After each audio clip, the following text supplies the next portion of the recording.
जी नमस्कार, आप सभी का स्वागत है आपके अपने चैनल बीएचयू वाले पर। और आपके लिए एक बड़ी अपडेट है, खास करके बीएचयू में अगर जो पीएचडी एडमिशन लेना चाहते हैं उनके लिए। जी हाँ, आपको पता है कि 27 मार्च 2024 को जो यूजीसी ने नोटिस जारी किया था, उसके बाद से अलग अलग यूनिवर्सिटी अपने पीएचडी गाइडलाइंस में बदलाव करते हुए नोटिस जारी कर रहे हैं। मैंने आपको पहले ही जेएनयू का जो पीएचडी नया गाइडलाइंस आया था उसके बारे में बताया था, और आज मैं बता रहा हूँ आज के इस वीडियो में कि बीएचयू ने भी अपनी नई पीएचडी एडमिशन गाइडलाइन जारी कर दी है। उसमें क्या बदलाव हुआ है, एग्जेम्प्टेड में कौन है, क्या एग्जेम्प्टेड में अब कौन होंगे, और कैसे होगा पीएचडी में नया एडमिशन, तो इस सभी को जानते हैं। आपको जो नोटिस आई है उसको बकायदा एक एक लाइन को पढ़ के समझाएंगे। आइए देखते हैं क्या है। आइए आपको सीधे स्क्रीन पर लेके चलते हैं, और आपके स्क्रीन पे दिख रहा है कि एक अखबार की कटिंग है जिसमें लिखा है कि नेट 2024 में सफल अभ्यर्थियों का ही होगा पीएचडी में दाखिला।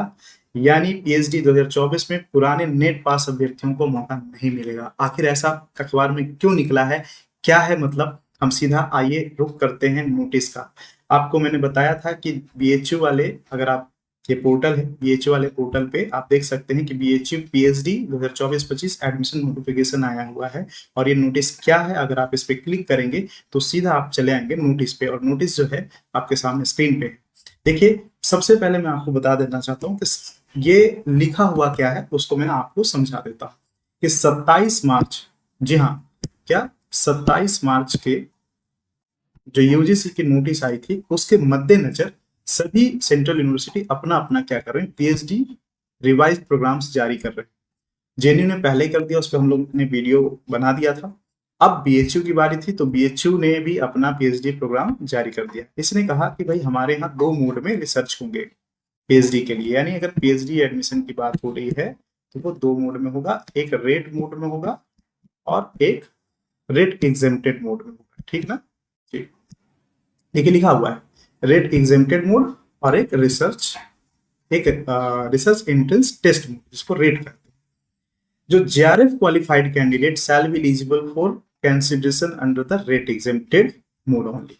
यानी अब देखिए, रेट एग्जाम के थ्रू जो आएंगे, एग्जेम्प्टेड, एग्जेम्प्टेड मैंने लिखा है, अगर जो एग्जेम्प्टेड है वो सिर्फ और सिर्फ जेआरएफ के लिए एलिजिबल, वो उसके लिए कौन एलिजिबल होगा, जेआरएफ। देखिए ये मेजर चेंजेस हुआ है, मतलब कि पहले नेट भी हुआ करता था इससे पहले, लेकिन अब नेट वाले इस दौड़ से बाहर हो गए, क्योंकि अब सिर्फ जेआरएफ वाले ही एग्जेम्प्टेड के माध्यम से पीएचडी में एडमिशन पा सकते हैं। जेएनयू ने भी क्या किया कि नेट को एग्जेम्प्टेड से लिस्ट से बाहर कर दिया।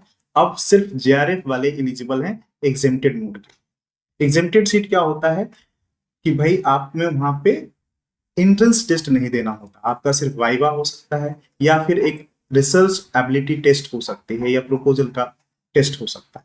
तो ये अपने अपनी यूनिवर्सिटी अलग अलग तरीके से करती है।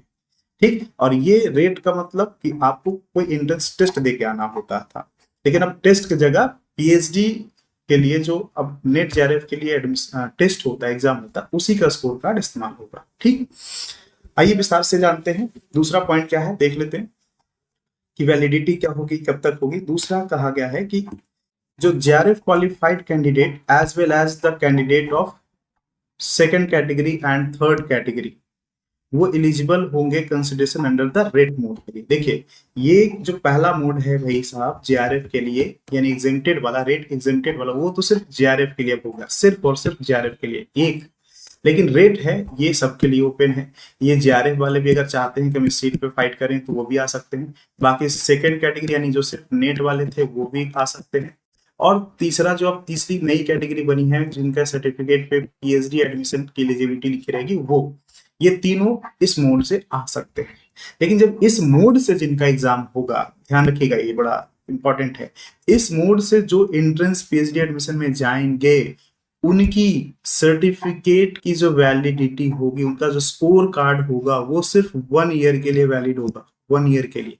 मान लीजिए कोई बच्चा जेआरएफ भी है, लेकिन अगर 2024 में एग्जाम लेना चाहता है तो उसकी उस जेआरएफ में जो स्कोर है वो उसी साल इस्तेमाल होगी। अगर अगले साल में इस माध्यम से, रेट के माध्यम से एग्जाम लेना चाहता है, एडमिशन पाना चाहता है, तो ऐसे में उसको अगले साल का ही स्कोर चाहिए। नेट वाले के लिए वही चीज है, पीएचडी वाले के लिए वही चीज है। यानी यहाँ पे अगर रेट के माध्यम से जेआरएफ वाला भी बच्चा अगर एडमिशन पाना चाहता है तो उसकी वैलिडिटी सिर्फ 1 ईयर है। लेकिन यहाँ पे अगर वो एग्जेम्प्टेड मोड में एडमिशन लेना चाहता है तो एग्जेम्प्टेड मोड में जो पहले था कि 3 इयर्स तक, पहले तो 2 साल था जेआरएफ की, लेकिन बाद में इसे बढ़ा करके 3 ईयर कर दिया गया। तो अभी जो जेआरएफ की वैलिडिटी है उस सर्टिफिकेट की वो 3 इयर्स है। तो एग्जेम्प्टेड के माध्यम से आप 3 साल तक उसी सर्टिफिकेट का इस्तेमाल करके ले सकते हैं एडमिशन पीएचडी में। लेकिन ध्यान रहे वो एग्जेम्प्टेड का मोड होना चाहिए, रेट का मोड नहीं होना चाहिए, ठीक ना। चलिए अब इस बात को ही नीचे देखिए साफ साफ लिखा हुआ है कि the candidates are accordingly advised to apply for the UGC CSIR NET examination of June 2024 for the admission in PhD programme. ऐसा इसलिए लिखा गया कि जो कैटेगरी 2 वाले हैं, यानी जो सेकंड मोड है, एक रास्ता आपका एग्जेम्प्टेड वाला है फर्स्ट रास्ता, और सेकंड मोड जो है रेट का है, ये रिसर्च एंट्रेंस टेस्ट का है।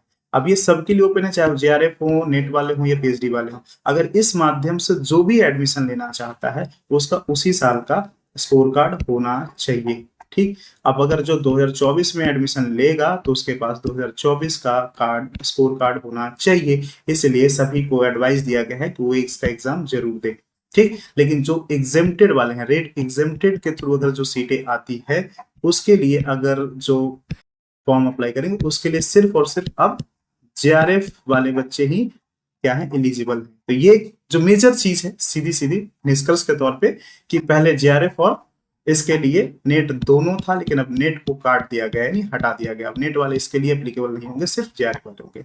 और जेआरएफ की वैलिडिटी 3 साल होती है, तो 3 साल तक उसी सर्टिफिकेट का इस्तेमाल करते हुए एग्जेम्प्टेड मोड के माध्यम से पीएचडी में एडमिशन ले सकते हैं। लेकिन अगर जब दूसरा मोड है यानी कि रेट के थ्रू जब आएंगे तो ये जेआरएफ वाले भी, उनको उसी साल का स्कोर कार्ड चाहिए होगा, तो इसलिए उनका उसी साल का सर्टिफिकेट होना चाहिए। क्योंकि बच्चे कई बार ऐसा पूछ रहे हैं कि पिछले साल का जेआरएफ का इस्तेमाल करके हम इस बार एडमिशन ले सकते हैं कि नहीं। तो आपको विद्यार्थियों में ध्यान देना है कि आप किस मोड से एग्जाम देने जा रहे हैं, कौन से मोड से आप एडमिशन लेने जा रहे हैं। इस मोड के लिए तो आपका 3 साल का मान्य होगा, लेकिन इस माध्यम से अगर आप एडमिशन लेना चाहते हैं तो सिर्फ और सिर्फ उसी ईयर 1 ईयर की वैलिडिटी है और उसी ईयर का होना चाहिए। अगर 2024 में ले रहे हैं तो 2024 का स्कोर कार्ड यूज होगा, 25 में लेंगे तो 2025 का। तो निष्कर्ष के तौर पे हम लोगों ने ये चीज समझी।